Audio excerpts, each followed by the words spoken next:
No, rzekłem, to muszę dotrzymać słowa. Witam Was serdecznie. Z tej strony Adam Chodorowski ze sklepu modelarskiego tankmodels.pl. Dzisiaj vintage'owo powiem Wam, że chcę Wam zaprezentować unboxing Daimlera, czyli tak zwanego DAT Mark II, abyście mogli sobie po obejrzeniu tego modelu porównać na przykład z modelem Daimlera wydanego w 2024 roku, czyli w tym roku, jeżeli chodzi o firmę IBG. Oba modele oczywiście w skali 1,72. Ten model jest w nowym pudełku, to jest wydanie z lat 90.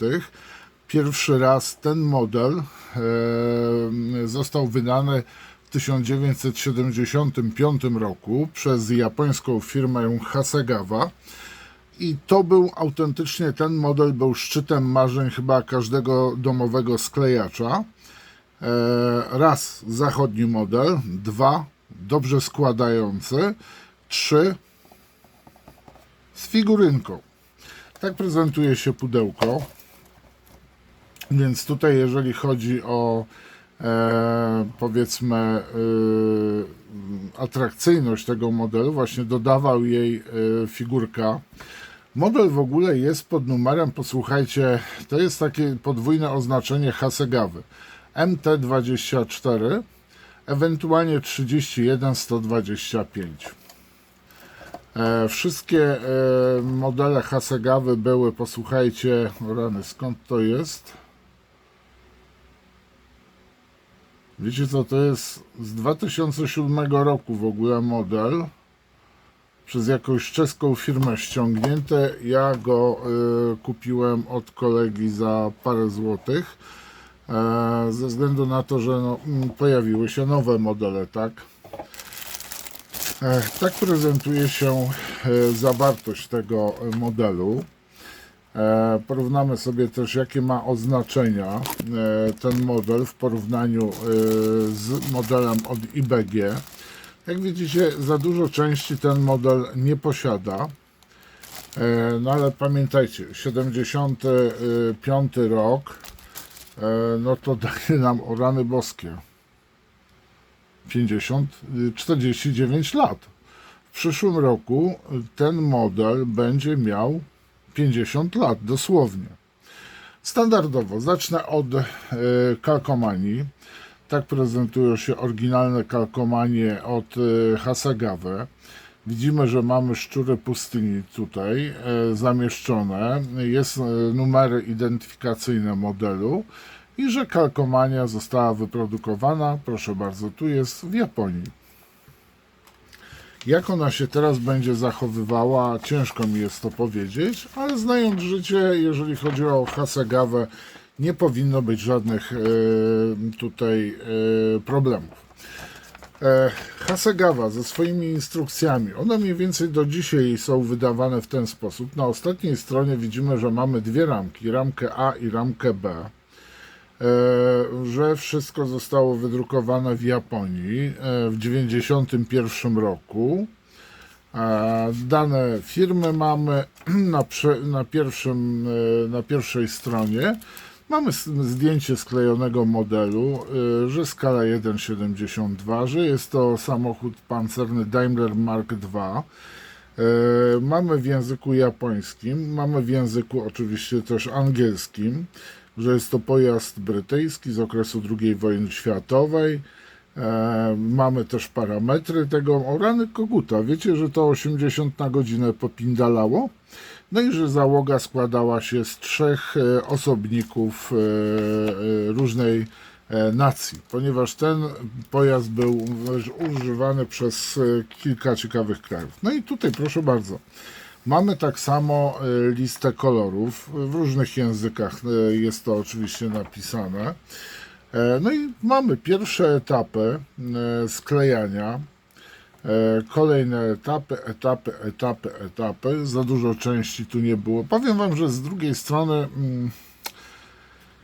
nie wiem, czy jest... już nic nie będę mówił. Tu mamy w każdym razie dowódcę czołgu. Mamy właśnie też tak samo tutaj kolory farb. Najprawdopodobniej są to farby firmy Humbrol w dwóch wersjach, pewnie akrylowe i olejne. Tak prezentuje się koniec instrukcji. I teraz co tutaj nam zapodała Hasegawa? Posłuchajcie, to co nam zapodał tak naprawdę, no nie, może tam było więcej. W każdym razie mamy dwa malowania.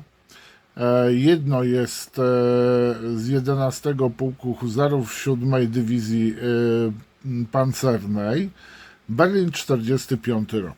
Czyli powiem wam z tego co pamiętam, to samo malowanie było w modelu IBG. No i tutaj mamy w barwach 7 Dywizja Pancerna. Aha, 7 Dywizja Pancerna, posłuchajcie, stacjonująca w Egipcie. To jest to malowanie. No i teraz nadeszła ta pora. Należy rozciąć woreczek. Wielu z was będzie pewnie teraz, o Matko Boska, jakiś strucel. Nie, moi mili. To jest historia, kawał historii modelarstwa. Setki tysięcy, myślę, że modelarzy sklejało ten model.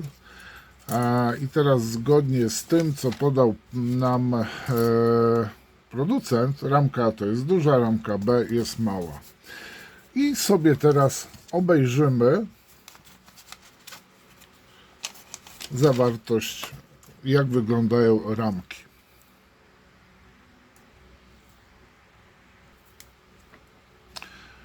To jest ramka A. Tak ona jest opisana. Czy mamy napisane, że jest to model właśnie Daimlera? Nie. Tak prezentują się koła. Jest ich w sumie 5. Jedno koło oczywiście zapasowe. I tak się one prezentują z jednej strony. Tak prezentują się z drugiej strony. Następnie elementy samego pojazdu. Tutaj mamy wieżę.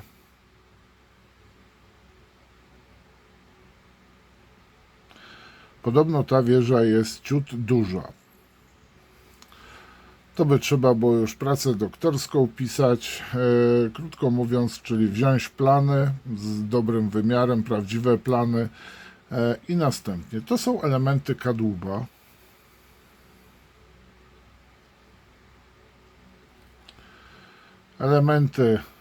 Kolejne elementy kadłuba, podstawy wieży, układu jezdnego. Układ jezdny jest tak wykonany, czyli teraz byśmy sobie tak nazwali ten model wargamingowym modelem, ponieważ jest on w miarę uproszczony, zrobiony. Tu mamy błotniki, jedne z błotników, elementy kolejne korpusu, czyli kadłuba, płyta silnikowa, przód.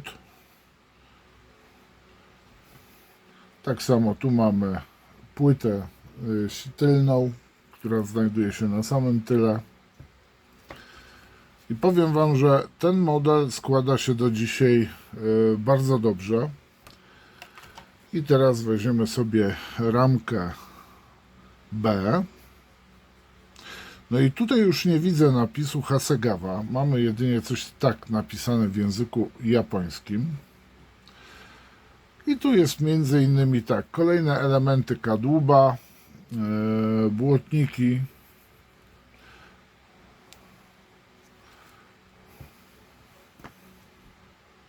reflektor, elementy, tu są wały napędowe, oświetlenie, rura wydechowa, jarzmo z armatką i z karabinem maszynowym, no i z naszym dowódcą. Tak prezentuje się figurka. I powiem wam, oby dzisiaj wszyscy produkowali mniej więcej tak figurki. No, powinny być dużo lepiej produkowane, ale czasami jak patrzę na dzisiejszych producentów figurek plastikowych, czy tam gumisio-podobnych, to powiem wam, po prostu tego się nawet kijem nie powinno ruszać. Szczególnie są takie dwie firmy, które po prostu mają raz na opakowaniu jakieś zdjęcia z grafiką, kombinacje alpejskie. Nie chcą własnych grafików, jakiegoś grafika zatrudnić, żeby ten artbox wyglądał mając ręce i nogi. No niestety. To jest, posłuchajcie, 50-latek. Bardzo fajnie on wygląda. Tutaj wystarczy do słuchawek jeszcze kable zrobić. I powiem wam naprawdę, mimo to, może czy on jest spłaszczony? Nie, powiem wam, no trzeba mu plecki troszeczkę zaszpachlować, no ale wtedy była taka technologia. Moi mili, no i tutaj mamy jeszcze przód, z tego co pamiętam, tak, to jest przód, tędy patrzy na drogę kierowca. Moi mili, no i to by było to wszystko, cały zestaw. Jeżeli chodzi o Daimlera, samochód opancerzony, porównajcie sobie w górnym lewym rogu, znajdziecie odnośnik do właśnie drugiej wersji Daimlera od IBG, a na dole również w lewym rogu znajdziecie do Mark 1. Na chwilę obecną z mojej strony to wszystko. Dziękuję wam bardzo. Aha, jedna rzecz, te modele, posłuchajcie, do dzisiaj są sprzedawane i jak cenę patrzyłem, to on jest trochę tańszy od modelu IBG. Może za vintage płacimy. Dziękuję wam za uwagę, życzę miłego dnia, pozdrawiam, do następnego unboxingu.